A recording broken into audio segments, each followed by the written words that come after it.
fame. If you win it, comes and goes in a minute.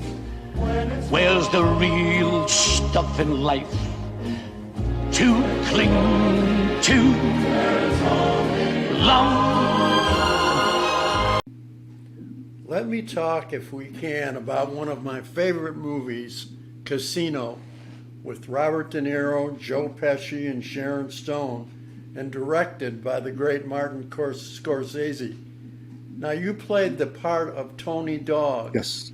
Can you tell me what happened there? Yeah. Well, I got an audition. The stunt coordinator convinced the casting people and producers that there should be a stuntman who did this role, and so they wanted to find somebody who could act and sell it. So, can we talk about the audition? Can I just be kind of open about this? Sure. Well, so I'm sitting in the waiting room, and the casting woman comes out and says, "Carl, come on in. Let's get you on camera." And so there's the casting woman and the camera operator, and I'm in a little studio room. And she says to me, "Mr. Scorsese wants to know how many times you can tell somebody to fuck off." I said, "Okay." So I let it fly for a couple of minutes. Her eyes got pretty big. I don't know if she ever heard some of those words. And thank you very much. And they auditioned a few other people. And I got a call in a couple of days. They said, Mr. Scorsese would like for you to play Tony Dogs. So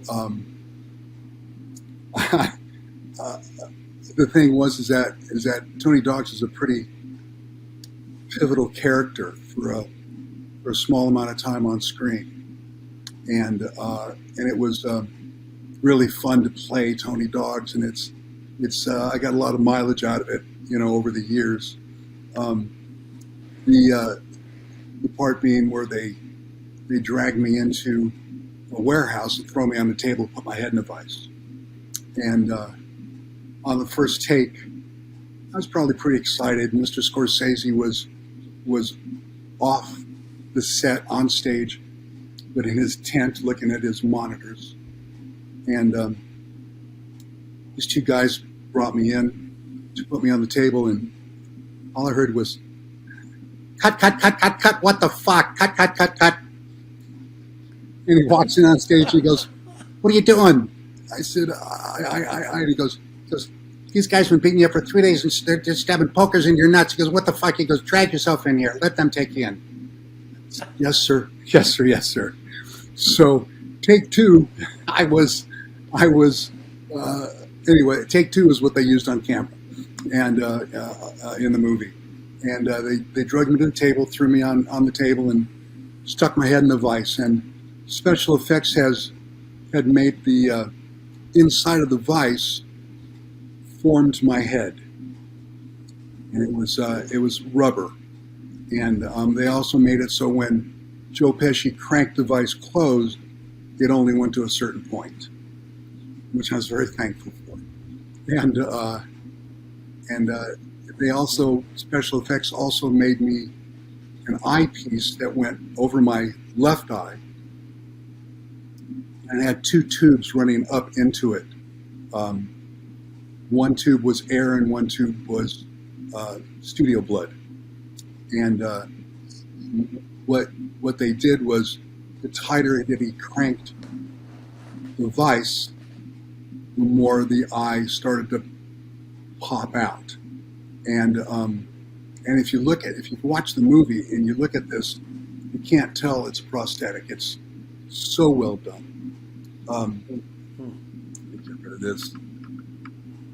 And they actually had also made a replica of my head just in case this didn't work out, which I have in the other room. And so I'm in the vice, and I was in the vice. Well, the makeup took about 3.5, 4 hours to put on this piece. And then I was in the vice for the better part of 7 hours. laying there. Oh. Yeah, it was quite a day. Again, back to the point where you need to be ready for this. And Pesci was wonderful. He was in my face, spitting and sputtering. You motherfucker this and you motherfucker that, and at one point I said the wrong name. I was somewhere, but maybe the fifth hour or so. He said, "Give me the name," and I said, instead of saying Charlie M, I said Charlie C, and he goes, "Charlie C? Who the fuck is Charlie C?" And so of course the whole set laughs. Scorsese laughed. We all laughed a little bit. Pesci was wonderful to work with, and the scene was a wonderful scene to do. And what they did was when he cranked the vise, they pushed on the eyeball and pushed on the eyeball until it finally came out and landed on my cheek. Well, when they took the film to the film board said, "You got to edit this out or we're going to give you an X rating." So I was like, wow. So what you see in the movie is that the eyeball starts to come out and then they cut to the reactions. And they cut off the eyeball. But in my book, you'll see that I put in a couple of those still shots of the eyeball hanging on my cheek. Anyway, so another most wonderful experience with great actors, great director, wonderful stunt coordinator, and Doug Coleman. And you will be happy too.